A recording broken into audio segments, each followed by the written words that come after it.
Hey, yo, it's me, Pops Van Marmalade, and you're watching the Comics-Related Madness Network. Uh-huh. So come get some. CromCon. CromCon.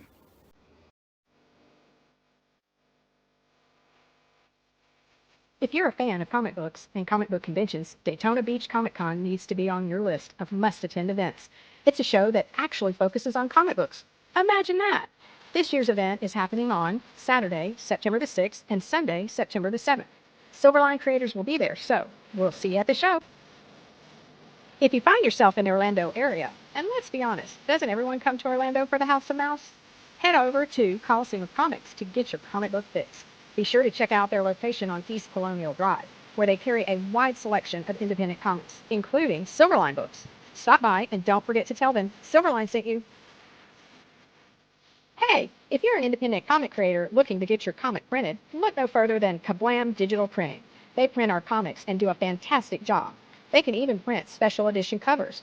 When you reach out to them, be sure to tell them Silverline sent you. Looking for a bold way to boost your business? Advertise with Silverline Comics, reaching readers across the U.S. and around the world. Affordable rates, passionate fans, and national and international exposure, all packed inside thrilling, action-packed comics. All ads must be PG-13, perfect for reaching all ages. Spots are limited. Grab your ad space today and become part of the adventure. Silverline Comics, where adventure lives and your brand thrives. Email us at silverlinepublishingllc@gmail.com for more information. And make mine Silverline. Hi, this is Tim TK, host of That Silverline Show on Tuesday. Join us at 11 p.m. Eastern, 8 p.m. Pacific every Tuesday night as we discuss pop culture and the joys of making comics. Hi, I'm Barb Kilber, co-host of Silverline's Wednesday Wham. Join us each Wednesday nights as we discuss comics, literature, movies, and anything else that may catch our attention. I'm Roland Mann, and I host Silverline's Silver Sunday. Join me every Sunday at 8 p.m. Eastern as we make mine Silverline.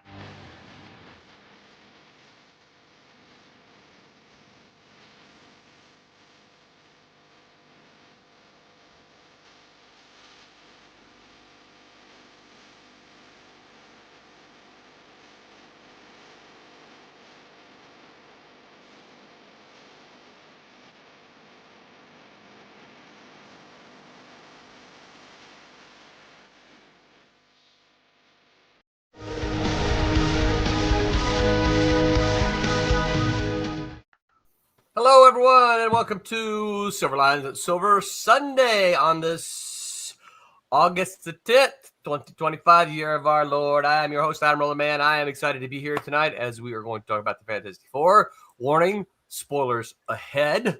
I am joined, as usual, by Mr. Roberta Conroy. Fantastic colors on cat and mouse vipers and other things. Say hi, Roberta. Hello. Roberta is in the negative zone tonight. She's floating at. Since we're talking about the Fantastic Four, she figured she'd get out there and see if she could find a nihilist. I see some Kirby Crackle. That's right. And we're also joined by It's Fantastic himself, Mr. Tom Mason. Say hi, Tom. Hey, everyone. Welcome. And joining us again to talk about the movies, guest from the Wednesday Wham, the Twilight Grim artist, and other stuff, Mr. Rob Davis. Hello. Yay. What's happening, Rob? Same old stuff, just at the drawing board. That's right. As you can see behind me here, I'm working on an assignment for Roland. Sweet. Oh, that's right. Yeah, you see it there? I do. Wow. Yep. Nice. Yep. Well, that's I assembled it from sketches that I did. Okay, I put it in Photoshop, and I moved everything around, sized it, and then printed it out, and I'll put that on my light table to kind of tighten it all up and tighten up the pencils on it. Right. So sweet.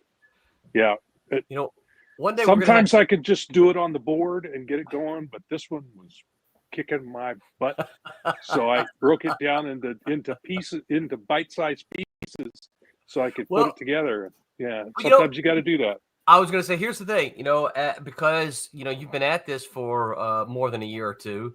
The good thing is if something's not working, you have the resources and the tools and the knowledge to shift gears and say, you know what, this process is not working for me, so I'm going to try something else. You know, I mean, I've got a sketch here of one of the characters. I mean, I've got 3 pages of sketches of him. Started out like that.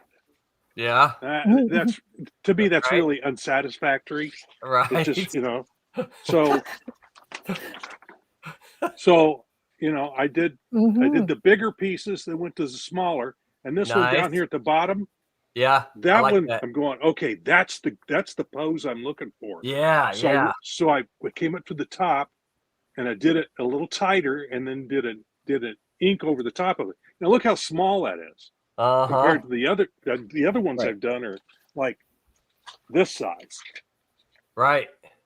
Yeah, this guy came out of the pencil. Just right onto the page. But so I put that in Photoshop, blew it up, and then I pieced together all the characters with some Kirby crackle behind them. Appropriate for tonight. Yeah, nice. Definitely. Yeah. So, and I will I'll pencil that after we get done tonight. Tighten it up, put it on the light box. What I like about this is what I love about process is where you get to a point where it's like you instinctively know, well, this isn't what I want. Yeah. And you just keep noodling and just like Roland and I do as writers, we'll just keep, I don't like that paragraph. I'm going to go back and I'm just going to noodle it and come back to it later and noodle it some more until I get something that I can play with. Yeah. And then move on. But at no point did I hear you say, oh, I've lost the ability to draw, or I hate drawing, or it's my tools. I have drawer's block. I've got drawer's block. Yeah, or anything. there is no. Well, I over all these years, I've learned techniques to get through the block. Right. Artists get blocks too. A lot of times, the biggest trick I use is before I close up the studio for the night, I start something new. Right. And just start it. So it's on the page. So the next day, I'm not coming to a blank page. I love that. Yeah, that's what I do too. I never. That's the biggest one I came up with. Now there's others. Yeah. Okay. I never finish a chapter. Right. When I'm writing, and I never finish the page. So if I'll stop in the middle of a page if it's a comic book script or a TV script or whatever. And if it's a book, I'll stop in the middle of a chapter. I will never finish. So I don't want to face the blank in the morning. I want to exactly. But I will leave myself. I'll skip a little bit of space because it's on the processor, right? I'll skip a little bit of space and give myself a couple of notes so that I'm like, okay, here's where my brain was going, right? Right. Because you may not remember. Right. You may not remember. Especially after I sleep. You need some cheats, but you want to be able to pick something up in the morning. And because I think the hardest thing is to, once you have your coffee or your soda or whatever it is you need to get going in the morning, is to just realize, oh, I got to sit down and look at that blank page again. No, I don't. I'm excited. I got to finish off the thing I was in. Yeah, exactly. That's the biggest one I come up with. The other one is if I do have to sit down at a blank page, and I just can't come up with anything, I just start doodling. Just move the pencil, and eventually it starts to flow. Something will come to me. Right. If you're just sitting there staring at it, it's no good. It'll just eat you. It'll eat you alive. So just keep your pencil moving. And hi, Tommy. I was going to say we are joined late by Mr. Thomas Flormani Jr. in a secrete hideout in Texas. It looks secrete. Like, is that what I wrote? Secrete. I was thinking maybe he was on it. Well, fix that for me because I can't fix it. I can't even set my camera up right. It looks like you're in a Star Trek spaceship circa 1968 or something. Where you just or maybe like a French my camera, like a French verite film from the early 60s. Oh, this is bad. I can't fix this. Oh, wait a minute. No, that ain't working either. Just hold it for an hour. No. Just sit there and It'll be fine. Yeah. All right, I got to come up with something else. Prop it up against something. So someone told Tommy to remember the Alamo, and he says, "I do. Here I go." And he headed off to Texas in a secret hideout. Now, did you ask about Pee Wee's bicycle? What is that here in Texas? Something? It's His Great Adventure. No. it's in the basement of the Alamo. Was it? I must have missed that one too. I don't know. I don't get that one. Oh! Don't move. Don't. Well, that's Don't. much don't- better. Okay, Don't everybody sneeze. sit still. Got it. Now fix the lighting. And Oh, don't that's and, better. and don't Yeah. cross your legs. Yeah, yeah. Don't uncross your legs. No, when I cross Yeah, my legs, I don't want please. to. I don't want a free shot. No. No, Save that no. for your OnlyFans Oh, account. man. I was stretching. This I'm is just stretching. Isn't this supposed to be Yeah. G-rated or GP-13? I gotta send. 13. I gotta send money to Only Floramonte now. Yeah, but the problem now is that I'm doing this from my phone, and my phone is like 5 feet away from me, and I can You can't see barely see anything. y'all. That's right. So Tommy's like, what's going on in What's going there? on? Yeah. Get one of those Sherlock Holmes magnifying glasses. So does anybody have any news? Anything exciting happened this week? Oh. No, I don't have any news. What a sad state of affairs. Yeah, I think Roland's got some news. It's hot. So a buddy of mine from college was getting rid of all of his. He said he didn't get rid of all of them, but he was getting rid of like most of his comics, and he was letting most of them go for like next to nothing. And he was selling them to his buddies. He had already gotten rid of some of the choice, the high value, high value Right. stuff, because he knew none of us would probably give it that much for it anyway. But he sent out a list, and I just went through it and saw all of his, because he was an 80s indies guy, but way before I was, right? I knew a lot of these things existed because of him, right? He would say, "Have you ever heard of the DNA agents? Crossfire and the other one, right?" And I'm like, "No, I've never heard." He would show them to me. Right? Oh, these look really good. Why aren't they published by Marvel and DC? Because the creators own them. Yeah, no, I know, but see, this was back before I was fully getting into, fully understood, everything about indie comics. And so what I'm holding in my hands, this is just a part of it. I bought a long box of stuff. Okay, this is So that was 80s independent comics? And all for those 80s, of you, yeah. you collectors cool. who don't put them in long boxes hold 300 comics Yes, they do. approximately. Yes, they do. Yeah. And when you They move, that's are heavy. Yes.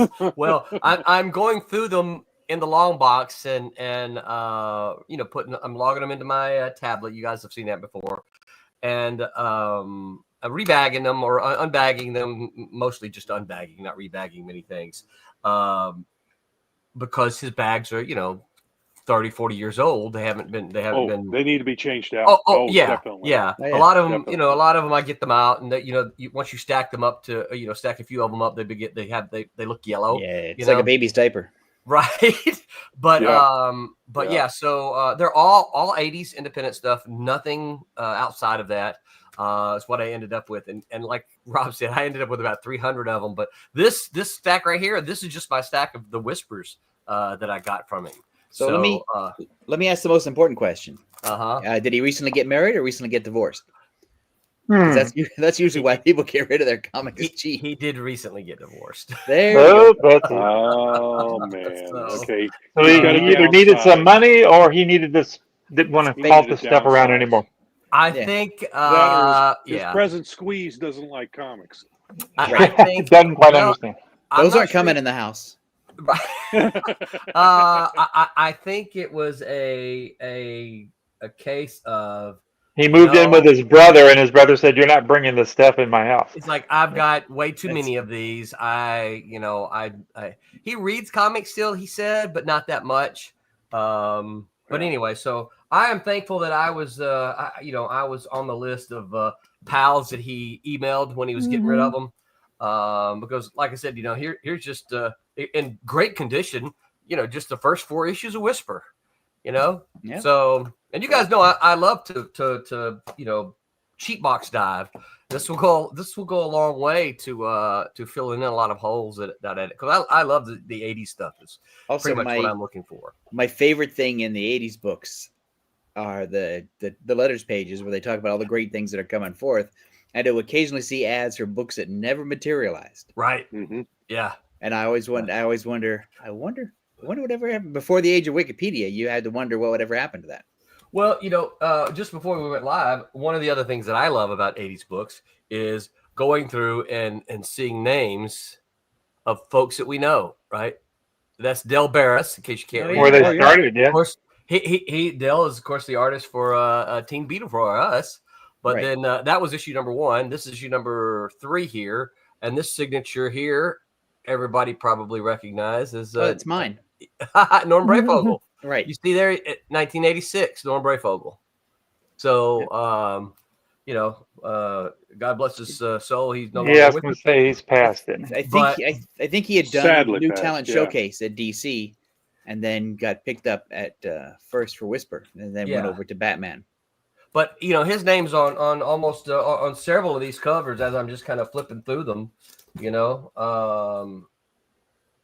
Yeah. So, and of course, I love seeing the old first logo, and then of course then they then they went to that. So Look, we would like to hide the 1 inside the F. Can you do that, please?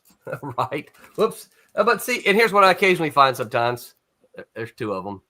I don't care, right? Like you haven't bought 2 of the same comic book before. Exactly. And like I didn't get a great deal on these anyway. Right. But look, this is now monthly.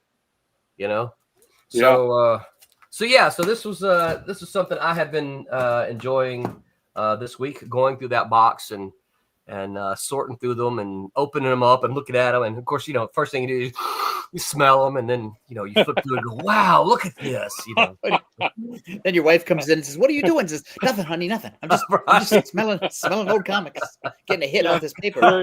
There is nothing like that old comic book smell, though. No, there isn't, because it's just mold. It's just mold. It's what it is. Yeah. Well, it's funny. She will deteriorating paper. She will occasionally see me doing it, and she'll say, and I'll say, "You want to sniff?" I don't like to do it alone. And then she hands you some sort of medicine to squirt after it to clear your sinuses out. Here, wash your hands. So my other favorite thing is in the Now Monthly on the cover of the Whisper that you showed. I think that's one of the early PageMaker fonts. Really? Let me see. Hold on. I got to get back to it. Because everybody in those years, Everyone had That's all that they had. Yeah. using PageMaker. I can't really see. It might be. Yeah, I it think It looks like it is. It looks kind of like Impact. Take money that it's PageMaker. Well, of course, this was 88, so Yeah, who knows? that's Could be. well, 88. That was early 88 is, days on PageMaker. Yeah. Yeah, because Obrich and I were using PageMaker for Malibu in 87, 88, 89. So Who's we were that just stealing. signature? I can't. I can't see it. You're gonna have to read that. Tiny. You're gonna have to read that to me like a hospice nurse. Go ahead. Is that Spider? Like Yeah. Yes. Spider? Who's Spider? He was the ski instructor killed by Andy Williams' wife. I don't know. I don't know. The only Nice Spider I try. can think of is the science fiction guy, Spider Robinson, right? Right, but he can't draw. He writes like a son of a gun, but he did. No, I think there was a guy. Spider. There was a guy who used Spider as his. Yeah. If there was The a tool. man. Because he's Perhaps got there's there was a several of tool. them here. Hang on, I have a device in my pocket here. Yeah. Yeah. There was only a way. If you hadn't, I was.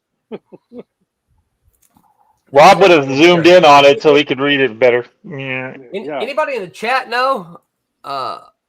Yeah. Who Spider is? Don't Yeah, go That's faster. vaguely familiar. Don't go Because faster I than used my to go to Google. the Chicago Comic-Con and I met a lot of these folks because First Comics was out Yeah. of Chicago. And a lot of You the know- folks that worked at First were That's in what the it is. It's Chicago Neil. area. It's Neil Hansen. Okay. Oh, really? Yeah. So I actually got to tour the First Comics offices. Really? Really? Sure You did. go first.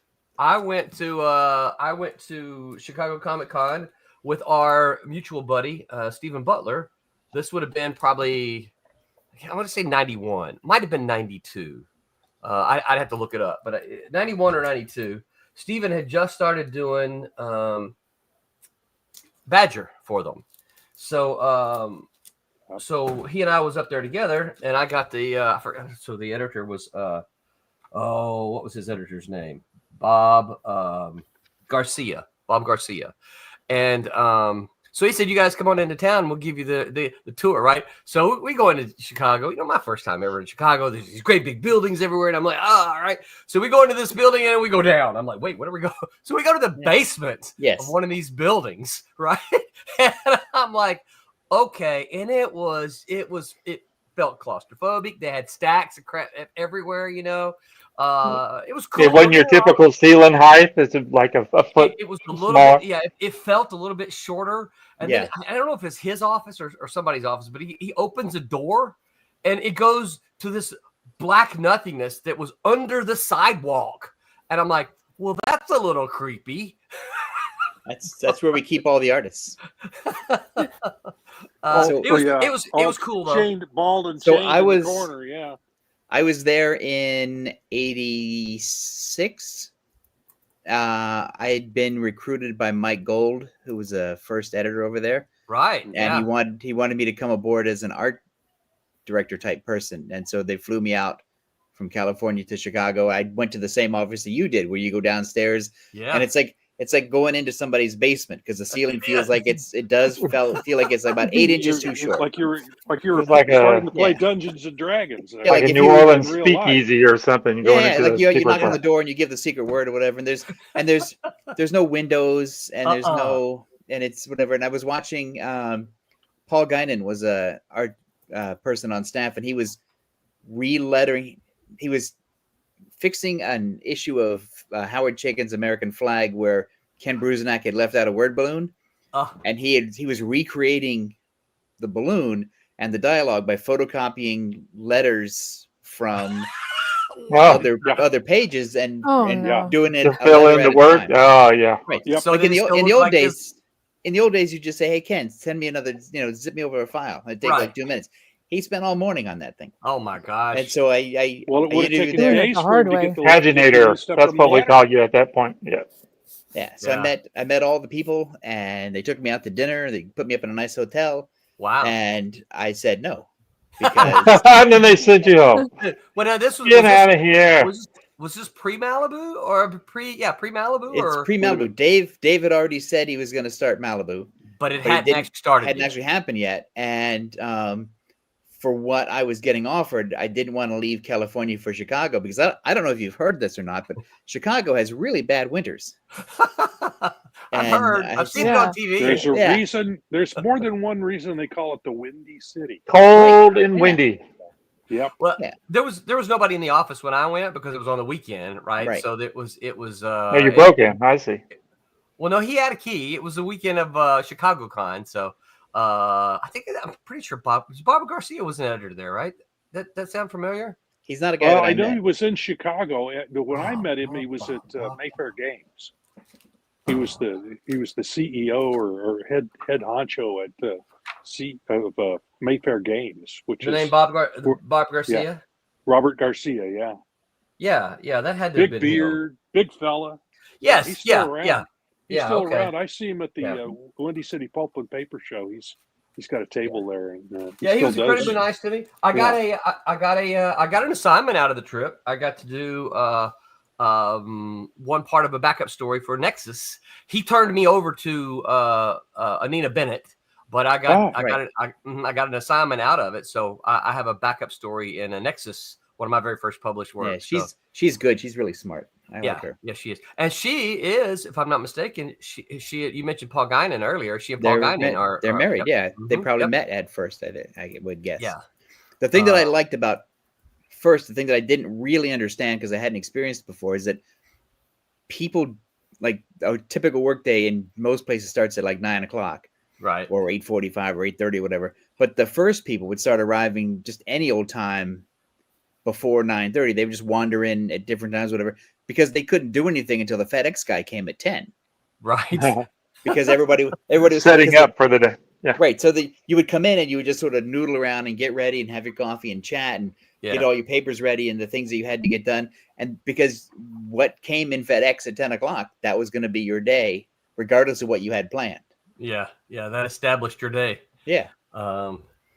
Yeah. We were little like that at Malibu, although I don't think we relied on the FedEx guy quite as much. No. I know. Certainly, no, I didn't. I didn't get the daily packages. Well, I think quite like that. I think the key was because we had in-house coloring people, and so there weren't as many things as that we were expecting. Like we all had a bunch of books going on at one time. Roberta laughed at that. I did laugh at that. You know, Well, it's true because I remember we waited for some things. You know, that there was a few hand painted stories that we would be on pins and needles for. Wait, do you remember y'all have y'all ever heard me tell my Mike Brown story? Oh yeah, you should retell it. So gather around, kids. So we did a one of the first things I edited was Necroscope, right? An adaptation of the novels by Brian Lumley. Yes. So the artist, who is a painter, lived local, and most of the times he brought stuff into us, right? So he would because he would just deliver, and sometimes we'd go out to lunch with him, that kind of thing. Which was kind of the usual thing. If somebody was local, we'd try to pal around with them a little bit and then maybe grab a bite to eat at our expense. I would have done the same thing, of course, if I was local. I would have absolutely have done that. Occasionally he was like, "Hey, I need somebody to come pick these up." Now, I never went. It was fortunately for me, there was always someone lower on the totem pole that I could stand, right? Usually we had an editorial assistant head out there, but this particular week, I don't remember what exactly was going on. My assistant was Mike Brown at the time. Mike had to go. Right, Mike had never been either. It was never something that he had done as well. But Mike goes and he comes back and he's like white as a sheet, right? And he hands me the pages and he goes, "Don't ever ask me to go pick these up again." So why, Mike? What happened? Wow. We talked to the artist before. He's a nice guy and everything. It's not like we thought he was going to be not like some of the other guys we worked with. He thought he was going to be a complete jerk. So Mike begins to tell this story, right? He said he pulls up to his house and he said there's a door there, but the driveway goes along past the side of the house to what he thought was a garage. So he knocks on the door, but he hears a voice say, "Come on around back," right? Well, no, you hear, "Come on around back." Everything is fine. That's right. He walks around back and he says, "Step over the bodies." And as he gets to the door, he can kind of see, because it's daylight outside, but he can kind of see that the garage is not a garage, but it's the studio. So he says when he gets to the studio door, the artist says, "Oh, hi, Mike, you're here to pick up the pages," right? He says he stands up and starts walking towards the door, butt naked. All right. I wondered if that was what was going on. Mike said he's sitting there going, very comfortable. "I don't know what to do." He said the thing about it You don't know what to do? Time for a party. Your eyes up. That's right. So he said the thing about it is, he goes, "I felt like he was walking bow-legged all the way because his rack for his robe was at the door. So he had to walk all the way up to the door, butt naked, before he grabbed his robe and put his robe on." And then he hands Mike the artwork. Mike says, "Okay, so you got to go." Gotta go. Oh my god. He probably stuck around and they had coffee. The same thing happened to me at Salvador Dali's house. Salvador Dali. That's why the watches are all melted. That's right. So I can't think of painted comics without thinking of that story. That's a hell of a story. The thing is, you get. I mean, I don't understand necessarily because paint is hard to get out of skin. It just sort of wears out. So that's why you wear. That's why you wear your worst clothes. Wear an apron. Yeah. Well, maybe that's all he was wearing. A schmuck. I mean, maybe he just finished and he was trying to get rid of all the dirty clothes so he would be nicely dressed, and he was like, "Oh, I'm naked." Oh well. Jackson Pollock doesn't paint naked. No, right? Yeah. I know several other painters who do not paint in the nude. Yeah, so It's not Yeah, that. that was who one. knows That was how one of that those. happened? Yeah, I don't know. That's a good story. True story. Mike Brown is one that is not on social media that I'm aware of, and no one that I know has contacted with him. And I've looked for Mike when all the social media stuff first came in. Started. I looked for Mike. Well, it's Kara hard. told a story. This probably goes back a decade ago. Kara told a story that she ran into Mike Brown on the ball field. Her kids were in Little League or something, and she saw the guy like, "Are you Mike Brown?" And they're like, "Yeah." So the last I heard, Mike Brown lives in Colorado somewhere. But oh my gosh! Also, the thing is, if you're searching for somebody on the internet, Mike Brown is like one of those names that it's really hard to find that. You search it, it's probably a ton of them. Yeah, like Thomas Flormonte Jr. That's you're probably the one that popped up would probably be me. Right. Yeah, we know. And we know a guy, Thomas Fortenberry. That's going to be an easy name to track down. It just it's there's like Mike Brown. There's probably a million of them pop up. Right. In my area. So you just start at the top and you just go down and you keep calling and say, "Are you the naked guy? You're the naked guy." Are you? Yeah, I'm calling about the naked painter. Do you remember him? Yeah. Yeah. All right. So, anybody else have any news? Well, other than I wanted to say, Nocturnals is really cool. Yes. Yeah. That was that was Dan Brereton. Yes, and he paints normally, as you would expect a person to paint. At least with pants on. That's right. Yeah, but brushes that pants on. Brereton's style is easily recognizable. At least I think his current style. I don't know what he started off at, but there's some telltale stuff in his work that you can tell it's his. Yeah, a lot of it is color. And his color choices, but also his work used to be a lot more angular when he was younger. Yes, and it's still it sort of softened slightly as he's gotten more mature about it and done more painting, but it's still completely recognizable as we lose Tommy. It's really cool art. Yeah. Also, he's a great guy. Yes. Yeah. I mean, I ran into him. Everything I don't remember meeting him, but everything I've heard says about him. I ran into him at San Diego like 3-4 years ago. I think either just after COVID or maybe just before COVID. And we had a great 15-minute talk about what he was doing. And he's managed to make Nocturnals work for him as a creative project for 30 years. That's good for amazing. Yeah. And that's I know I'm preaching to the choir. That's really hard to do. Yes, it is. It's really hard to do. Well, we are going to talk about Fantastic Four movie. Welcome, Rob. This is what it's always like, by the way. No, I watch occasionally, so I know what it's like. So those of you out in the chat land, there will be spoilers. We are going to. This is not a spoiler-free episode today. It's 4 weeks old, the movie, so it is 4 weeks old. Yeah, you should see it. I mean, there are probably people who need to go see it that haven't yet. Yes. So, Well, we even got the word from Mike Belcher that he tried to go see it earlier, but I don't remember why he said he couldn't. But I think he said on Tuesday. But he meant to go see it and he couldn't make it, so he's not joining us. I didn't see it either, but that's all right. I'm good. I had to pay. Normally, I like to go since I am a senior.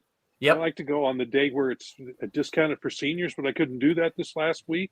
But I talked my wife into going and paying full price. Oh, I paid the price. Did you have to go to the we went movie? and saw it. So yeah. No, I'm gonna go see it. It didn't. I've seen enough of the spoilers and the YouTube videos and all that kind of stuff. So it's all right. So say what you want to say. I'm not gonna do this the whole time. I've watched there's a couple of 2 or 3 YouTube videos out there of all the little hidden stuff, the Easter eggs from it. That some of them are real. Some of them I actually caught. Others I didn't. But it's really cool to see them. So I need to go watch some of those. I haven't watched any of them. What I do is I tend to avoid them like, okay, so Fantastic Four was announced. I watched the trailer, and I'm like, okay, cool, this looks pretty good. I knew I was going to go see it, so I avoided anything that had Fantastic Four on it, right? Yeah, I did the same thing until after I'd seen it. Right. After I saw Yeah, it, I'm just happy people are liking it, so that's enough for me.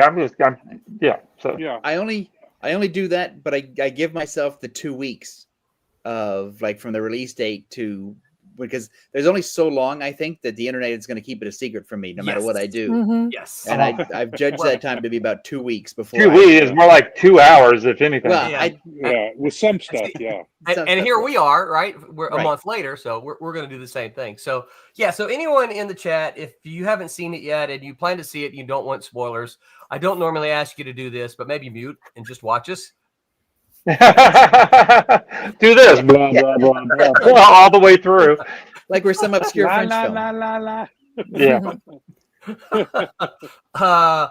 Madison Entertainment Group says, "Hey, yo, what's up, Pop? Thanks for always being there for us."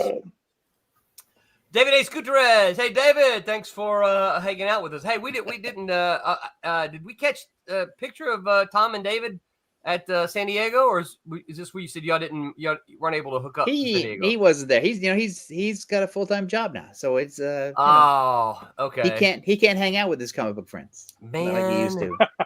He's too busy. That's discouraging. He says, "I love that they use the cast of the Corman movie." I did not realize that. I did not realize that. Really? I did not. I saw that movie. Is he pulling our legs? I don't know if he's pulling our legs or not. I doubt he it. He is a merry they prankster. Used all kinds of stuff. Yeah, but that wasn't in any of the Easter egg things that I've seen so far. All right. So first thing we're gonna go around real quick, real short. What's something, because we're gonna get there, but what's something that when you left the movie you go, I wish they had done this, or they should have done this, or I missed this. I'm gonna tell you for me what it was. When I walked out of the movie, I'm like, you know what? Johnny never said "flame on." You're right. I wanted the human. I didn't leave that out. See, this is going to be a whole show of me going, "What did they do that for?" Yeah, because that really escaped me. You're right. See, you're already making me not want to go see it. Now y'all are going to give me a whole bunch of reasons not to go see it. No, you got to go see it. It's good. You have to see it. You should go see it anyway. They left out did they say clobbering time anywhere through there? Yes. Okay. Well, that would be the same thing if they had left that out. Joke throughout the whole movie. It's a running bit. It's great. It's a running gag. Yeah, but no flame on. That's how he turns his flame on. That's how he turned it. Because he can't do it unless he says that. Otherwise, he just stays himself. I didn't miss it. I didn't miss it. But now that you brought it up, I'm going, no. He never did say that. You know what? It was a thing that after there's a couple opportunities for it. I'm gonna make a list of reasons not to go. No flame on. All right, got that. Got it. All right. So who's okay? Who's next? So what about you, Rob? It doesn't have to be big. Just a little disappointment. They should have done this. The Watcher.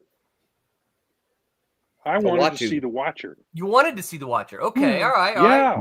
Okay. No Watcher. No, now wait a minute. Now wait, because one of the Easter egg things I saw showed the back of this bald head looking at Galactus. That was a dude sitting in front of you. Is that the Watcher? So the Watcher may actually be in it, but they didn't use him. I thought that too. I saw it and I'm like, I wonder if that's the Watcher. But then it was just right. Yeah, it was just like that. Okay, we got comments. I see your comments. We're going to get to them, but real quick, this one says Watcher is in the movie apparently. Well, and also Watcher's already in a. I didn't even see that. Yeah. Sorry, Watcher's an established part of the movie canon because the Watcher appears the whole Watcher race. There's three of them. In one of the TV shows, yeah. Right. Or they also appear in Guardians of the Galaxy 2. Yeah. Yeah. And it's one of the dimensional things that they go through. Very big thing. I think he pops up a couple of times in the. And it's also the Stan Lee cameo. Okay. Stanley sits around talking to the Watchers. Any in the what ifs, the Disney Plus what ifs, the Watcher was in there a couple of times. He's the narrator of those, and was in the comic books too. All right. Yeah. So, I got you all That's beat. supposed to be Cam. all right, hold on. Let me run through some of these before we get there. Yeah, but I was hoping they would use him. Yeah. But they didn't. Yeah. So David A. Scudero says they made cameos talking about the Cameron cast. He said the news reporter at the beginning of the film was played by the first Mr. Fantastic, Alex Hyde White. The rest of the cast were featured in a crowd scene. Gutierrez knows. I have to go look for that. Okay. Yeah. Yeah. When I see it Hyper again, Potato I will look for that. says no flame on number 10 from No 10 Tommies. Yeah, no 10. No 10's Tommy. It was a callback from last week. He also says like and subscribe, kids, and that is a good reminder to tell all of you Absolutely. listening Thank you, to us right Hyper. now. Yep, thank you, Hyper. Hyper's always got our back.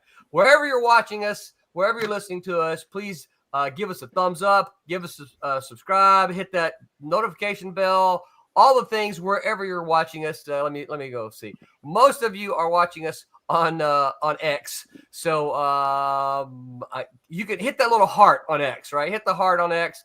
But we've got some Facebookers and some YouTube, so be sure that you subscribe to us as well so that you get those notifications. Kiki and Luca. Hey, Kiki and Luca, thanks for hanging out with us. Thanks for joining us. Your name I don't recognize, so thanks for hanging out with us tonight. I like how you pronounce that. That was pretty good. Well, I saw Kirk at first, but then I'm like, no, that's not Kirk. Roland's been working with Duolingo on his English, so he's doing really well. So. He hit the Chat GPT thing and it told him in his ear what to say. That's right. It has to translate from Southern to American. Oh, there you go. Okay, Kai, and Luke K. Yeah. Exactly. Kiki and Luca says Fantastic Four was a good movie. I think the ending could have been more powerful and had more punch. You wanna give us a couple of sentences as to how you think that might have worked, Kiki and Luca? Let's see here. Kiki and Luca completely spoil it for me. Let me know how it ended. I would. It Best part was of the really score. good. Music was awesome. Yeah, It really was. It's same guy who did The Incredibles, by the way. Oh, Really? okay. Really. I'm putting that on the reason They've to been go listening list. to you, Reason Tom. music. They've been listening to Tom because It's- Tom said The Incredibles is the best Fantastic Four movie ever. Still, It was. I All still those think it direct is. quotes. I heard comments saying, "Well, this is just like The Incredibles." Yeah. Oh, What came first, guys? yeah. All right, Tom. What about you? So mine, I don't think mine would have made it a better movie in any way. Mine's just a really nerdy sort of thing, and it comes That's from what we want. being an obsessive compulsive disordered fan, which is I would have loved it if they had found some way, like in a non-disruptive way, to have had actors play Stan and Jack. Because they're that would have been cool. Mhm. That'd have They been did fun. They had a cameo. what? What? Tell me more. Stan and Jack are in the movie. Tell me No. more. I'd missed Where? it. Yes. Me too. What? At the very beginning when they do all the No, flashbacks? there's a. I forget exactly where it is in the movie, but there's these two guys that I think when the Torch is chasing the submarine, They got some lookalikes kind of the a thing. surfer, and Yeah. they were in an office and they came to the window to look out, and then they switched the camera view to look out the window with them, and up on the wall it says Timely Comics. I It's missed that. Stan and I Jack. missed that. I missed that. Oh, Stan I and Jack.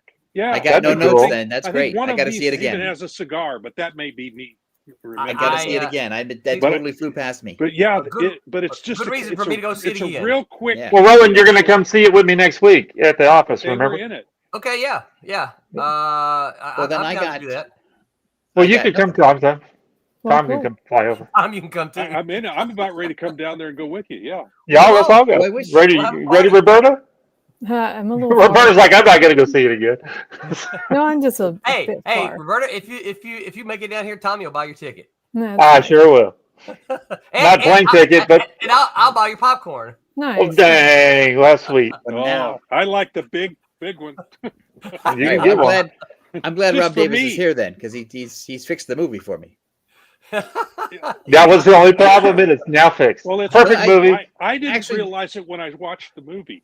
I actually I did because I'd seen one of those things that showed that and said that's Yeah. that's supposed to be Stan and Jack. So if you see it again, watch for that one sequence. Mhm.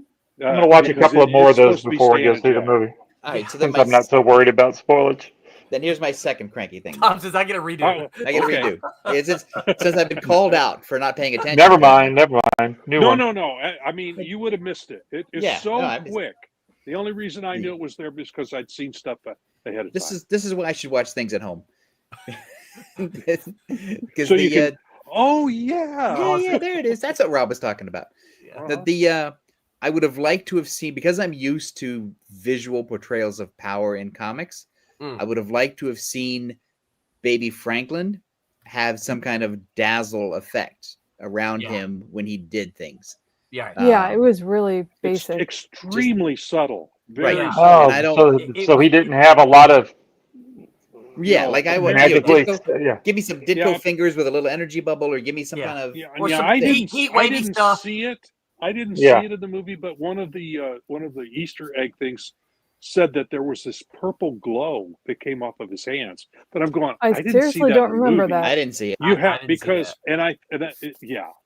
But now when he does that to Sue, what he does, baby CPR. Her eyes get this sparkly. Yeah, I saw her eyes. I saw that. Yeah. So that wasn't. But that was that's the power cosmic at work. Apparently. I'm used to the baby power manifestation in other characters, and I need to see baby powers activated. Like I said, that this Easter egg thing said that, but I think they enhanced it.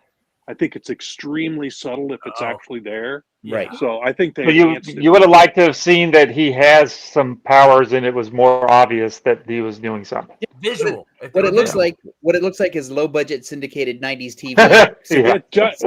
I would have to agree with you. I thought that was one of the weakest. So for the second that he did something, they put in like a sheet of something that wasn't too transparent in front of it, and wiggled it and pulled it away real quick. It's like, well, even that would have been something. Yes. Yeah. Oh, they didn't even do that. Oh well. No. All right, that's all I got then. All right, Roberta, what about you? What was the question? I lost. What one little you guys rambled on. when you left, one little disappointment, one thing where you, I wish they'd have done this, or something just slightly disappointing. I think they took too long sliding him down the street. Oh, his walk. Okay. When she was using her power to push him. Yeah, I mean, I appreciate the effort, but I think the amount of time. I'm curious now. Cool. Yeah. Some weird pushing down the street scene. It's one of the better. To my mind, it's one of the better scenes in the movie. Yeah, there's nothing worse than the time frame of it, though. It's like I love the concept. It just what I loved is it's to me it's a classic Marvel superhero fight riff where it's like we have a plan to stop the villain, everything's going to work perfectly. It doesn't work perfectly, so they have to make up stuff on the fly to get the original plan to still work. And I think that to me is as real as Spider-Man lifting that building off his head and the Ditko issue, and some of the other stuff. And I can see where it can go on too long. Like there's just too many scenes of her pushing, just a little bit. And so she had the baby in less time. Right, exactly. I was trying to say the same thing. But it was one of those moments. I think they spent so much time preparing all these little. I can't remember the little portal things all over the world. Right. And also, so easy. Goes down and goes boom, boom, boom. Okay, well, so much for your plan. Also, the thing that is interesting is that the criticism of Sue for 50 years has been she doesn't do anything. Right. She certainly did. And I think that's in the movie. It's like, well, you can't say she's not one of the team. Movie. Right. Yeah. Right. She is the savior of the movie. I think that's. Well, and I think I don't know if any of you read the John Byrne Fantastic Four, but I always thought she was. I always thought she was certainly an equal player. Yes, he really turned her around as far as power balance. It's one of the things that Byrne does really, really well. Yeah. Because he took She-Hulk too and made her into something that was really interesting. And Gladiator for not Gladiator. Yeah. DC. No, Guardian at Alpha Flight. Yeah. Yes. Yeah. That's what he does. That's what he does. He sees things slightly differently, or sees things he wants that he's been, complaining about for years, and suddenly he gets a chance to fix it. And he goes, "Well, all right, I'm going to fix it." Yep. So here's a question from David A. Scuderiz. He says, "Did you like that the film limited how much stretching Reed did?" Yes. I did too.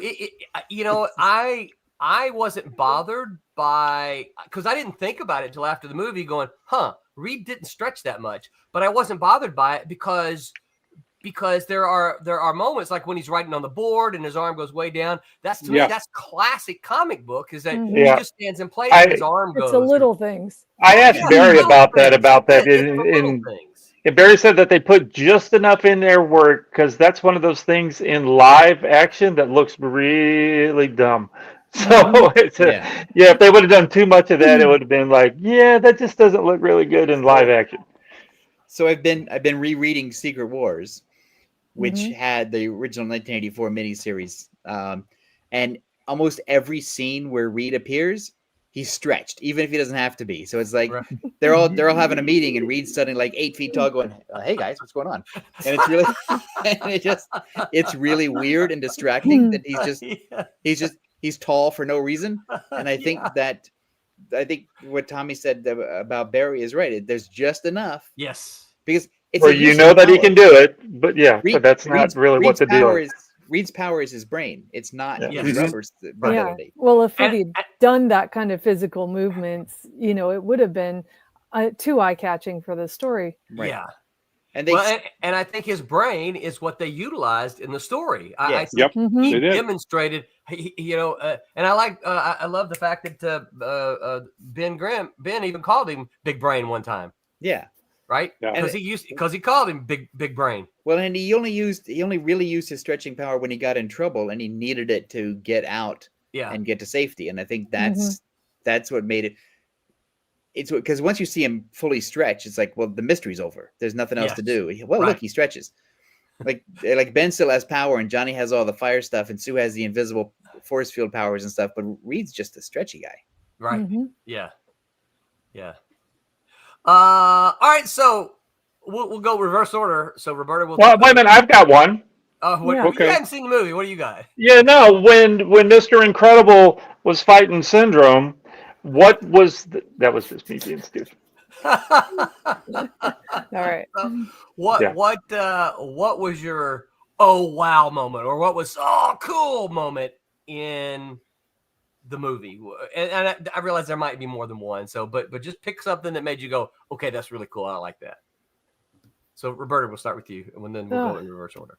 It's tough because there's a lot of wow movements, but I think can I just be simple and say the whole style of the 60s retro tech. Yeah. Every single item they had and used in their kitchen. I mean, it's like, everything was cool. So that was my first real wow. It's like, how they turned the technology yet still kept it in this retro 60s vibe. That was very cool. Did you like the robot, Robbie? Isn't that what the robot's name? Herbie. Yeah, did y'all like the one?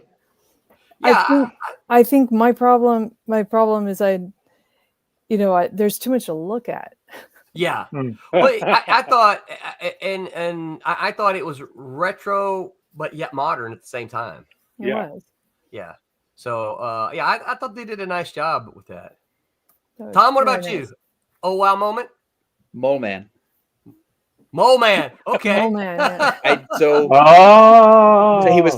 he's not the Mole Man of the comics where it's like, he's like, and it's an entirely different take on it, but it's still credible, I think. It works. Yeah. And the actor was great. And what I thought was just a one-off appearance, he turns out to be a Chekhov's gun, which is when you introduce Mole Man in Act 1, you got to pull Mole Man's trigger in Act 3. And I think by bringing him back and having him be sort of bitchy to Reed and Johnny and Ben, and then as soon as they're leaving the room, he's like, yeah, okay, so what do you want? I'll do it. Yeah. And just like it's really it's a deeper character than I'm used to seeing Mo-Man be in the comics. Yeah. And the guy who I forget the actor's name, but I thought he did a great job bringing that out. And I was really surprised because to me, Mo-Man is just stupid. He's a guy who lives in the dirt and he hates surface people. He's like a dirty submariner. He is. You're exactly right. Yeah. And so, it's I curse you, surface dwellers. And I just, kudos to everybody who brought that out and made me care about Mo-Man. Maybe that's what I needed in my comics. More people who hate surface dwellers. Right. Yeah, he was pivotal. Tommy, that's a plus. Yeah. He was pivotal in the plot. Tommy, he really was. Right. Yeah. Tommy, did you hear that? That goes on the plus side. Oh, okay. All right. Yeah, I was right. I was making a note. Mo-Man. Yeah. Mo-Man. Yeah, and the thing is, and also they used him in a way to evacuate the city that we don't see in other superhero movies. Right. It's like it's a concern. It's Reed's concern for the people. Mm-hmm. Yes. And get them out of town. Yeah. So I'm all in. Rob, what about you? 2. All right. 1. When they first show Galactus's face in the dark, he's kind of a silhouette, and his eyes pop on. Yeah. Wow. I went, ooh! The hair on the back of my neck stood up, and I went, yes! Yeah, yeah. Fanboy. Yeah. Oh, yeah, big time. The fanboy and me too. I'm all for it. Yeah. And the other one is the little vignette that they did, and it was essentially recreation of covers. Oh yes, Early Fantastic Four. Yeah, that was another fanboy service for old parts like where they're talking about what the FF has done over the years. Oh, yeah. That's the thing. We're on the and my wife is sitting next to me going, "What are you doing? Why are you?" Every time I go see a superhero movie, my wife is like, "Shut up, Tommy! Shut up! Shut up! Quit talking." Well, this is why my wife puts me beside one of my kids, right? They'll often go with us. Like Brett and Jessica went with us to see Fantastic Four, and so me and Brett were like, "Ooh, right?" So she's like, "I don't want to hear that." I went with my family to see the Avengers movie, the first one, and at the end when they do the Thanos thing, when Thanos turns around and looks at the camera, and they don't explain who he is. It's just him. And he turns and looks at the camera, and I go, "Purple dude, Thanos!" And my family all goes, "What?" Yeah. They go like, "How old are you? Why are you doing this? What's wrong with you?" Take Grandpa's keys away. About? Yeah. And then the movie where they started showing Thanos, I'm going, "See, see, I told you." And you snap them out of existence. It's great with reenacting the covers because it establishes the Fantastic Four previously has already been the superheroes in the area for quite a long time. They've been for 4 years. It's their 4th anniversary. Right. That's how they start the movie, explaining it. It's their 4th anniversary of being, and that's 48 issues of a comic. Right. Yeah. Well, that's very funny because issue 49 is when the Galactus saga starts. I didn't make that connection. I didn't either. That's just really cool. Now.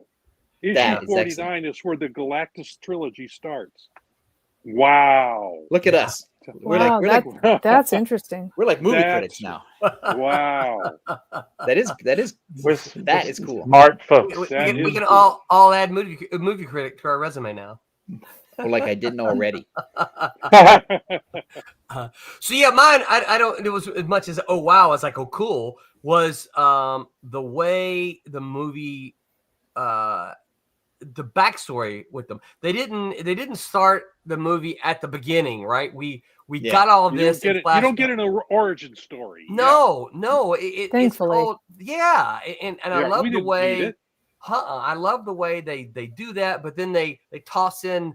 And then they fought the Red Ghost and the Mole Man, all that stuff early on, and you're like, "Ooh, that's issue 1. Ooh, that's issue 2," right?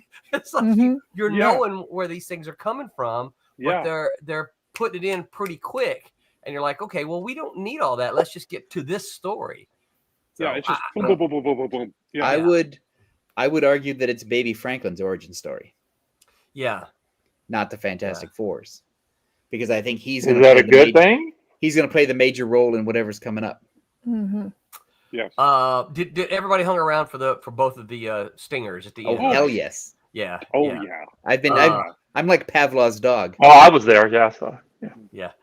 I see people leaving as the credits are rolling, and I'm like a you comic book villain. This, You fool! What I you usually idiot. do, what I usually do in that case is go, well, they probably this is probably their third viewing. Oh, I don't. I immediately jump to get denigrating them. Oh, that's me too. like, what are y'all doing? Stop it! Sit back down. Of course, if I'm it's there not over. With BJ or my kids or something, I'm like, look at those idiots. Well, I turn to my wife as the credits are going and going, kudos to Marvel for making people finally sit through the credits. Through the credits. Oh yeah. Because as the credits are rolling, I'm going, look at all those people that made this movie happen. It was Yeah. And I amazing. start looking at names, you know, and go, oh, look, this person did that. Kudos to Marvel for making people sit through the credits. Yeah. And then the bit with Kirby's quote at the end is just, and how that's worked into the fact that that's the number of his birth date, 8/28, is the number of the Earth. Yeah, that's right. I really wish they had put that quote, because I didn't know that was his birthday, but I saw the Earth, but I didn't remember the Earth number until till I was here looking at the internet, and somebody said, "Oh, it starts with Earth 8." Yeah, it titles it, but that didn't mean anything. And it never mentions it again. No, and it didn't mean anything to me, right? And so I'm like, all right. And even I saw the Kirby thing, but by then I already, it was I just knew this wasn't our Earth either, right? So I wish they'd have put the Kirby quote right before they shift, and then they go to Earth 828. I'm like, oh, that was his birthday, right? I would have made the connection. The Kirby quote is part of the Skirball exhibit in at the Skirball Center for Jack Kirby's original art and stuff. They have that quote at the end. That's cool. So that's pretty cool. All right. So what else? I've asked the oh wows and the oh shucks. What else? Well, they cut out the Red Ghost by John Malkovich, which is Oh, really? I didn't realize that was. I was waiting for that. I kept waiting for it, and it never happened. I thought it was actually, And their scenes filmed. He's in costume and all doing Red Ghosty stuff. And I thought for however long it is, they just cut him out. And I thought I'm gonna have to look on YouTube for the missing scenes, because they'll turn up. Because it feels like they were planting him because you don't just have the Red Ghost for 5 minutes when your villain is Galactus or whatever without Red Ghost being something. And it feels like, and you don't hire Malkovich to be the Red Ghost if you're just going to toss him away. So I figure something's up. Yeah. And you reckon he's going to be in the because at the end it said the Fantastic Four will return in Avengers Doomsday or whatever. Avengers Doomsday, something like that. Yeah. So they're coming back. Right. Well, in the final scene, that it's someone's gonna eat that baby. That's true. Or the baby's gonna eat him. Right. Yeah, baby. Because the mask was coming off. Right. Yeah. Right. I don't think the mask was off. Yeah. It was off. But it is. He had it in his hand. Yeah. It is funny if they go that way, because you look at it and go, that's just a baby. And then we've all seen Jack in right. Incredibles. It's like the Incredibles. In superhero movies, there is no just a baby. Right. Yeah. Yeah. What else? Other thoughts? I want to build on what Roberta said about the art direction of this movie, and how they made even the color of the film itself. Mm-hmm. Yeah. The whole color palette and everything just reeks of 1960s. The only thing that they could have done, take it even further, was make it black and white. But that I'm glad they didn't do. I'm glad they didn't go there. But just the color palette, I like that. I wouldn't want it black and white. I like the colors. I love that they had their costumes in full costumes. They're back to the normal costume. Yes, they look like the Fantastic Four, right? And it's nothing. It's not these camo things with the button up. I was like, no, they had their spandex costumes and they looked cool. Yeah. And they made them work. That's the thing. I hear people all the time saying, well, Superman's blue and red just doesn't work in the movies. And I'm like, but yes, it does. It did. It totally works. It totally works. Yes, right. Yeah, and they're like, that's why they change the costumes. I'm like, yeah, I'm not buying that. I don't buy that. Fantasy 4, they look fantastic. They look great. They look fantastic. The 4 looked fantastic. One of the things that I really liked that I thought they captured from the comics was the banter and the bickering between Johnny and Ben. Right? Oh yeah. There's a moment when we're in the kitchen. And I can't remember who. I think it was Johnny was just tossing pickles at Ben, right? I'm like, that's great. It wasn't even. It was never even referenced, right? But it just as they're having a little discussion, right? He's tossing pickles at Ben, and I'm like, this is great. This is right out of them arguing and bickering in the comics. Yes. What slightly different from that is what I loved is that I believed Johnny's attempt to sacrifice himself. Yes. Yes. I thought that felt real to me. Yeah. And kudos to that goofball actor to being able to make me care. Yeah. And because I knew the person X was going to show up and save the day. I didn't know how or when. Right. Because Johnny had already planted the seed of her doubts. Right. And so I didn't realize that because Johnny felt ready to make the sacrifice, and I was prepared to have him go in the hole. Yeah. I'm like you. I believed it. I believe he was going. Yeah. Yep. Me too. I'll tell you what I didn't like. What didn't you like? I didn't like Ben Grimm's relationship with the non-Alicia character because I didn't understand the reasons for it, and it went nowhere. They didn't really prove anything. Yeah, it went nowhere. Right. And so I think there were plans for more of that, but if you get the reference if you look at what her last name was. Yes. And it's Rosinski here's the thing. It wasn't emphasis. It wasn't. Yeah. It's she's named for Roz Kirby. But it should have been Alicia Masters. It's not clear. Yeah. I agree with you, and especially since they talk about the Puppet Master as being one of their villains, and then they don't use her. They don't use Alicia.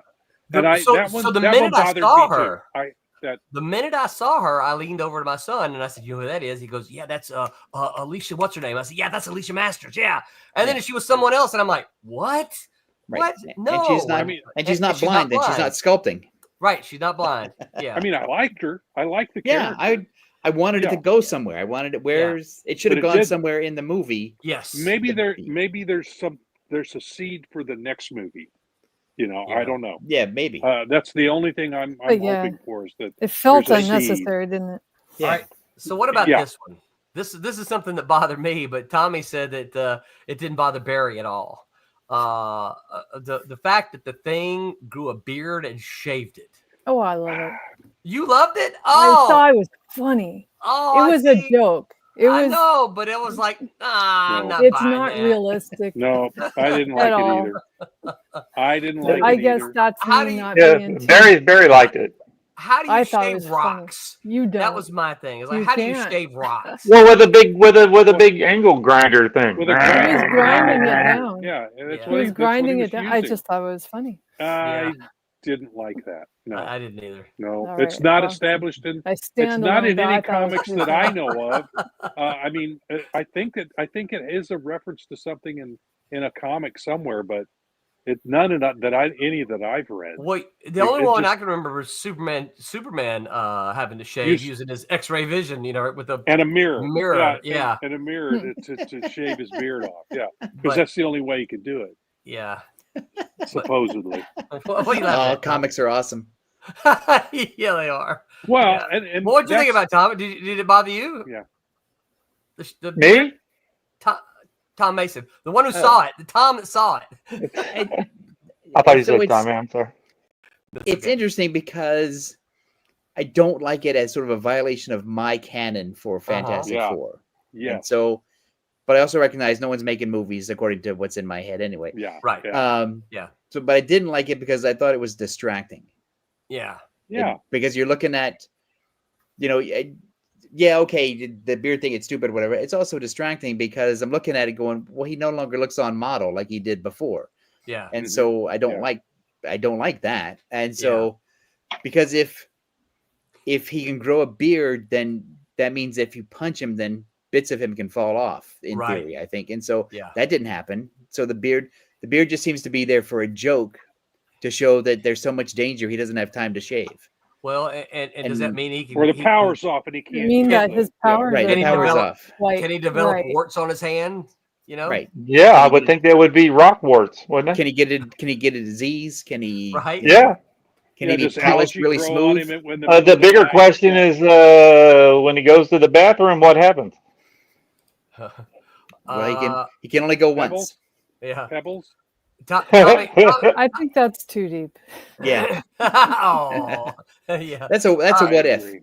But I think Tommy says he's got questions for us. I'm going to guess it was deliberate though. That beard. I think there must be something. But you guys said that you like the way he looks. I haven't seen the movie, of course. I've said this, but I don't like from what I've seen, even in all the trailers. I just don't like the way he looks. I don't like the way he looks at all. Anyway, it didn't bother me in the least. It looked good. Yeah, I think it's the closest that you can get in a three-dimensional, and I think in a three-dimensional fashion to what the hat, the coat, because it's all. The Kirby, it doesn't work. I just like the bigger chunks of rocks rather than just the little smaller rocky look to them. I just don't like I it. can get with you on that. But they didn't show his chest, which is where the bigger chunks are. Probably. So they never showed that, which is another thing. He always wore that big sweater. Yeah. So well, listen, if I was fat and made of rocks, I'd wear a sweater too. Yeah. Because I want to see him with just the trunks. Because I think that when I see Ben Grimm, I just see the rock guy with 3 toes and right. And this he had boots on and he had so I missed special that. made boots. It's not a deal breaker for me. I thought no, but I thought his head was just a little bit bigger than I thought it should be, but that's a nitpick. But that's as close as you can get to what Kirby drew in a 3D effect as possible. You just can't get it. Cartoon in a cartoon you can get it, but not in 3-dimensional. Yeah. And also, I think this is the first real understanding I had of Galactus and his relative size and how he functioned. Mm-hmm. And I think for me that was a lot. Like I never got Galactus because sometimes he's an all-powerful being, and then sometimes 2 women are teaming up to beat him up. Right. Sometimes he's like bigger than the universe itself, and then sometimes he's just a little guy. Yeah. Sometimes he's really big, so he hovers over the earth like a giant alien. Yeah, like he's flicking it like a marble or something. Right, sometimes they draw him so big. He's just hanging out in space, full figure, and whatever. And the idea of him sitting in a big machine that's like that's the Planet Eater. Yeah. It's like, how do you not see him coming if he's that big? It's like, what's that? It's the first time I really got a sense of his size that worked in a story for me. That worked it? Oh, cool. I can't wait to see that. So I really bought into the Galactus thing. And when and again, maybe I'm imagining, because apparently since I missed so much of the movie anyway, there's the moment where he gets out of the chair. Yeah. Mm-hmm. It's like your tired uncle getting out of the chair, like, ugh. No, I can't get up. It made me get up. Well, because it's so big, you can't get up. Everything is all creaky. And I think he's a liar because he says he wants to pass his curse on to the baby or whatever, and so that he can finally be at rest. I don't think that's true. I didn't believe him for a second. It didn't ring true, did it? No, I felt he was. He was like, I seem to recall there's a scene where he's almost like winky winky to the audience, where it's like, nah, I'm just gonna eat a baby. Right. And so he was hungry. Yeah, planet eater, right? That he lives. Yeah. He lives for the curse. He lives for eating the planets. If he stopped, he wouldn't know what to do. Mm-hmm. Yeah, like Thanos Thanos was that guy who's like, I just want half the people. Everything would be a lot better. Make things better. I don't want everybody. You know? And Galactus is like, I'm gonna eat some people. I'm gonna eat a planet. Yeah, I'm gonna eat a planet. I missed just to kind of to do an aside here. I missed in Thanos the fact that he was in love with death. Yeah, that was in the comics. Right. I wish I thought that was a cool, better right? better basis for his actions than what they came up with. Yeah. I thought that was much better. It'd be more of a driving force for him than because I think we understand love. We don't understand overcrowding. No. No, we don't. Yeah, no. Overcrowded. Move. We do. Yeah. All right, Tommy, you got another question? Well, that wasn't one of them. The one with Ben Grimm. Okay. So I've got, I've got 2 questions plus a bonus. Okay, so all right. So now that you guys y'all guys liked it. It seems like you liked it a bunch. So Superman, Fantastic Four versus. We did this last week, but it might have been off the air. Yeah. See, I remember Rob was this way. I had Fantastic Four at an 8.5, Superman at an 8. So, well, picture it 2 ways. Like if you were going to a movie, which one of the 2 would you go? If you're walking in and you're like, oh, I'm going to go left or I'm going to go right, which one would you go? Me, Fantastic Four, the average American, Superman. You think so? Probably. Okay. Yeah, because they know who Superman is. Yeah. And more people know Superman than Fantastic Four. If I'm going to see either one of them a second time, I'm going to go see the Fantastic Four a second time. So, I guess subset, am I on a date? Right? If you want to be. You want to see Superman if you're on a date. If I'm on a date, I'm going to go see Superman. Yeah. Oh, okay. Mm-hmm. Yep. But if you want to nerd out, you're going to go see Fantastic Four. Yes. Because also I think that I would nerd out so much in Fantastic Four that my date would hate me. Right. Yeah, and there would be probably less to explain with the Superman than the Fantastic Four. Yeah. Superman, you get there's a bad guy. Superman's in love with. And he's just punching people and all that kind of stuff. Easy breezy. There's not a whole lot of backstory you got to fill in. Superman saves a baby, and it's great. And so. And he has a bunch of there's a cool dog in the picture and all that. He's got a bunch of misfit friends like I do, and so it would all. I think she would see all that, and so that's. I agree with you, Tom. Whereas Fantastic Four, Fantastic Four, I'd be going, look, honey, look at that, see that over there? That's issue 3. See that over there? That's issue 10. And what about you, Roberta?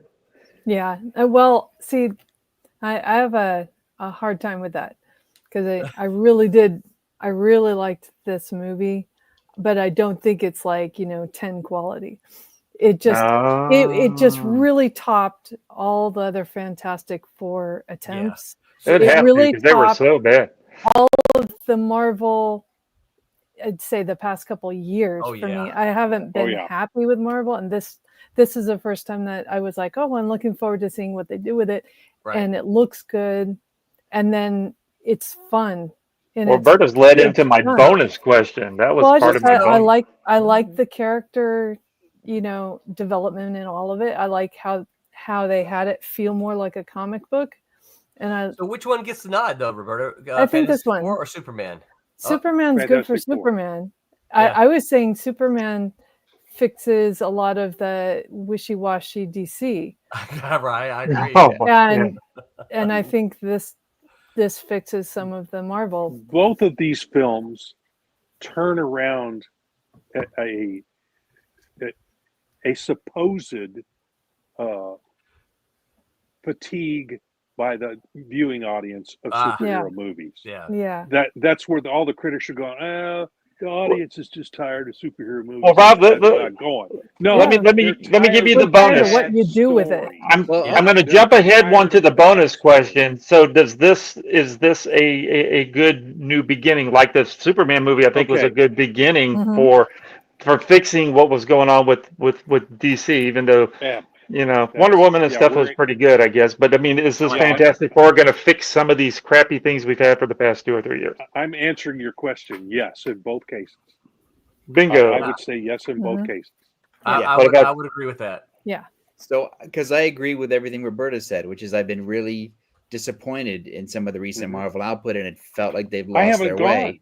I haven't gone either. I didn't see Thunderbolts. I didn't see the Oh! Captain America one. Well, let me ask you a I question didn't- though, Roberta. Do you include like the television in with that, like Moon Knight recently they did? See here, that's another one. I It's was like disappointed in Moon I'm Knight. fatigued Yeah, it with wasn't that that great. too, even though I really do like some of them. But Yeah. I mean, there's too many. Yeah. I think I haven't seen any Too of the many to TV care. I think Marvel publishes too many comic books too, but Yeah. Yeah, but I Wait. mean, I'm paying for my yeah. streaming services. I'm getting tired. right. stuff. So I Yeah, think- I don't have Disney Plus, so Yeah. I don't I'm a plan on getting big fan Yeah, of that James helps. Gunn, and I think he's a sort of singular talent. Like what he does is he makes these kinds of movies, and he makes them in a way that makes me want to see them. Yeah. And so, and I'm with him. I'm with him for the long haul. Even if he missteps, I'm still going to go back. Yeah. And the Marvel movies have recently felt like committee movies, Mhm. Yeah. where it's Yeah. been where there's not a singular vision. There's like a group think going on Yeah. of how we got to make this movie tie into 30 other movies. And all I really want is one really good movie so that I Right. can go to the next really good movie. Yeah. And so I give the DC folks that nod because I think these are singular visions of James Gunn from their top down, and the Marvel stuff is, feels like 80 people. Yeah. But Yeah. I still love Fantastic Four, and I will go see the next whatever. If Fantastic Four leads into Fantastic Four 2, I'm there. If Fantastic Four leads into something that is not Fantastic Four 2, I'm into that too. Yeah. It's supposed to be Avengers Doomsday. It's supposed to be the next tie-in. Fantastic Four is supposed to be in that. So right. One of the things that my son and I caught at the end of the Thunderbolts movie, Mhm.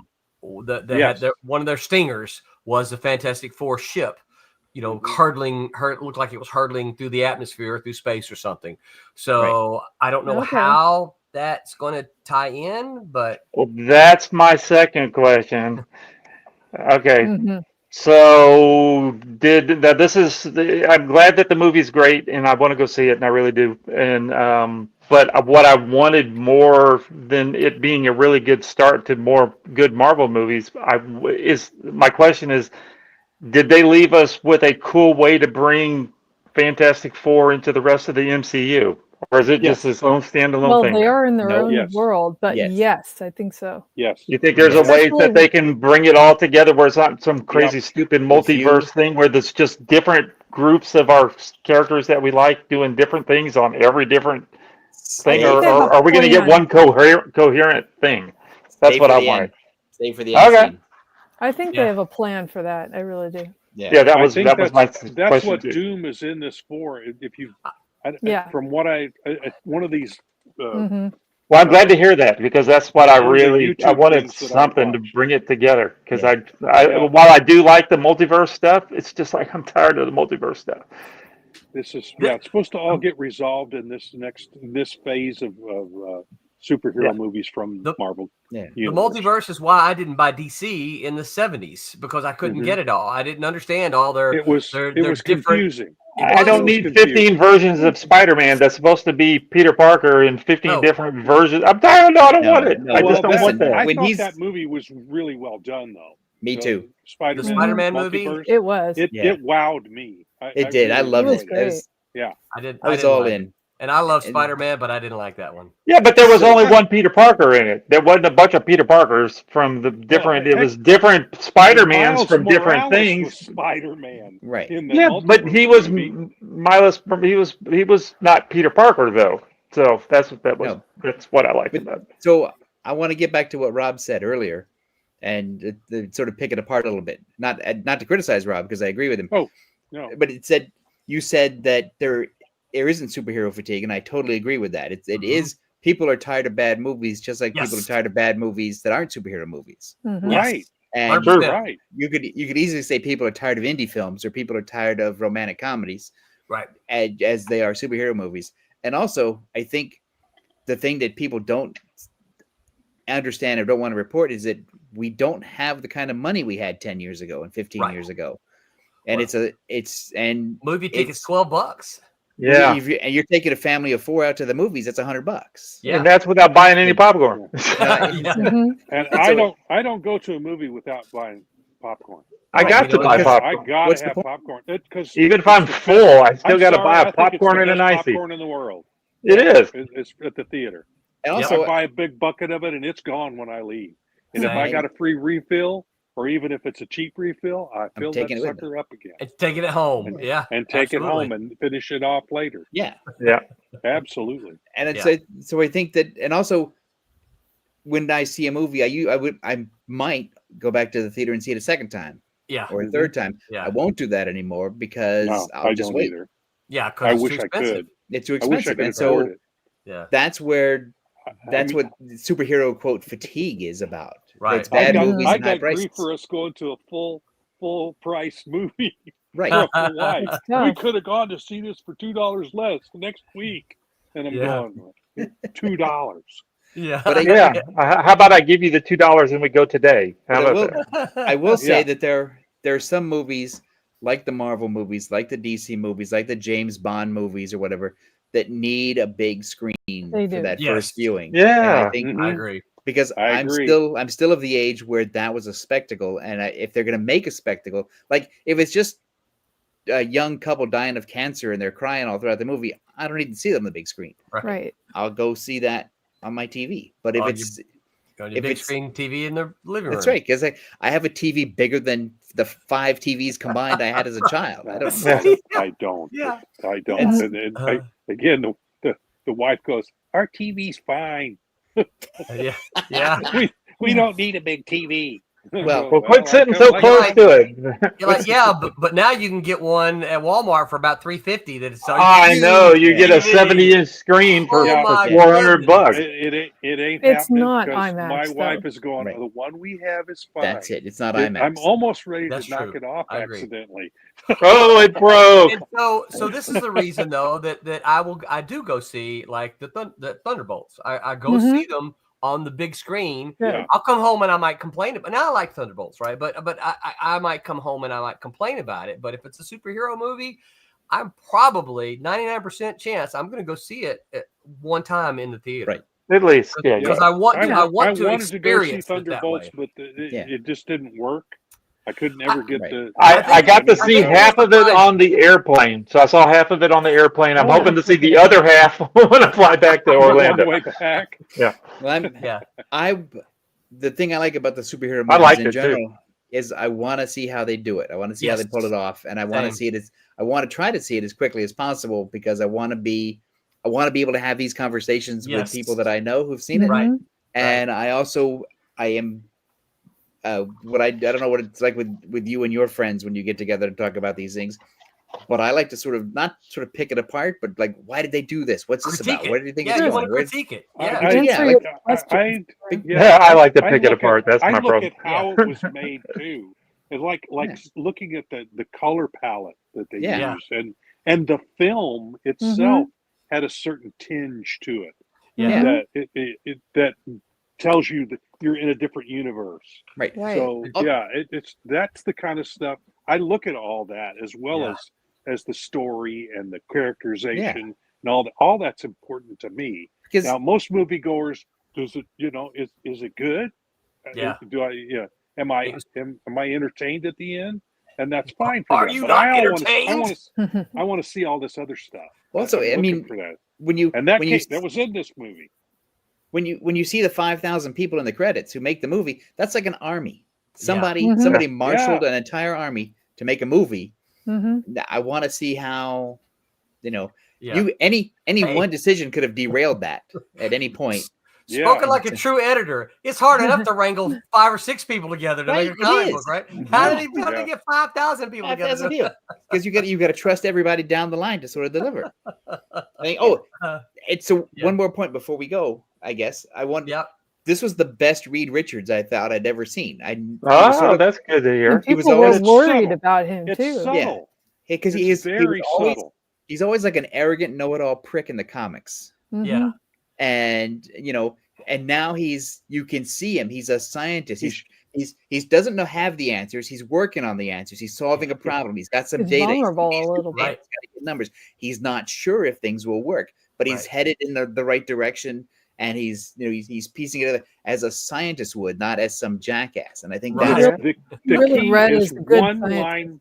Yeah, the key is one line that he says when he asks, "Are we safe?" And he turns around, and the look on his face, and what he says is, "I don't know." Right. And I'll give Pascal another chance. And it crushes You him. should. I'm giving him one more you go. can see it's crushing him. Yes. He wishes he had the answer, but he doesn't. So so Pedro Pascal brings the right stuff to this. He does. Yes, he does. Oh, I love him. I wish love they'd him. left the mustache off, but well, he said he's making movies. That's his gimmick. Yeah, You can't take his mustache I off. get it. He has said that for one movie he shaved his mustache off, and then when he saw the movie, he's like, no, nobody knows who I am. I'm putting that back on. His mustache and his beard that he can't grow in because his beard's like mine. It's terrible. He's got a terrible beard. He looks like a 17-year-old coming back from summer vacation. That's funny. Yeah, there's many times in the comic when he's got like 2 days growth of beard anyway. Right. You know, he's got 5 o'clock shadow in several of the books. So that because he's been in the laboratory for days on end trying to get something. That's how you know he's working hard for you. That's right. The Dynamic Universe said IMAX and 40K with the chair shaking. Maverick Top Gun 2 was an experience. I like the science parts of Fantastic Four. Flying the 60s rocket ship was classic sci-fi with superhero elements, and I agree. Yeah. Thanks for hanging out with the Dynamic Universe. Have y'all seen any movies in those 40K movies where the seats actually move and all that kind of stuff? I have gotta not, go. no. We got a couple of them in Orlando. We gotta go. On my budget, IMAX, yes, but not the 40K. When my kids were young, we went to Legoland in Southern California, and they show a Lego short in 4D. And what that means is they spray you with water and shoot bubbles at you. Right. No, it's like most of the Universal rides or screen rides like that. It was great. It was great to take the kids there, and I don't regret that for a second. However, as an adult on my own, I'm not going to want to be. Yeah, but you got those chairs that where they vibrate with the crazy car chases and all that kind of stuff. That might be fun. I went to see what was the movie, The Earthquake, way back in the 70s. Yeah, with the sense around where the seat shook. That was a dude behind you shaking your chair. And I turned and looked to see if the guy behind me was shaking my seat, and there was nobody in the seat behind me. Because it was weird because it did so. But that really didn't add to my experience. I'm already immersed in it here. Yeah. So it takes me out of the movie, I think, and I think Roland might appreciate this. Yeah. I think Roland might appreciate this. If we're watching a movie in Southern California and my sheet, yeah, you don't want that to happen. Yeah, no. No, yeah, that's not a good thing. You don't want to pay extra for earthquake stuff. Yeah, no, I'm wetting myself if that happens. I don't remember where I saw Titanic, but I remember the second half of the movie. They turned the air conditioning up. It was hysterically cold. Oh, to make it seem like y'all were freezing and stuff. Yeah, it really did help the movie though. Which is interesting because I went to in Branson, Missouri. There's a 1/4 size replica of the Titanic, of the bow of the Titanic, and a museum on the inside. And there's one section of it where you walk through a door and you're out on the deck at night on the Titanic. And it's cold as hell out there. You're going, ooh. So they have tried to give you the experience. Yeah, that's right. Everybody throws a bucket of water on you. Here. Or ice. They start throwing ice. And then you understand why so many people died in the water. Sure. So. Well, listen. If I was on the Titanic as it was sinking, I would be complaining the whole time. I would not be stoic. I would not be quiet. If I have to stay behind because women and children first or whatever, I'd be sitting on that deck going, "Gosh darn it, it's so cold there." Do you know it's below freezing? One last comment. Dynamic Universe said the new trend for Superman and Fantastic Four is starting past the origin story and assuming you know the basics and jumping right into the main story. But I don't think it was for Superman. I think that's probably more known than the Fantastic Four. But I thought they gave you enough of the Fantastic Four so that if you didn't know, you figure it out. Cool. Yeah, So it was done in snippets and flashbacks. Yeah. I love it, but unfortunately, we have a 12-year-old, and his first movie for Superman was this one. So now we have to show him others because he hadn't seen Superman at all. You need to show him Chris Reeve for sure. Yeah. Oh yeah. And just start him on the journey of Thomas and Martha Wayne getting murdered every day. Oh yeah. There you go. Over and over and over. Constant. You'll love that. Hey mom, hey dad, let's go down this alley again. Again. All right. Well, Thanks, guys. We have been at it for our time tonight.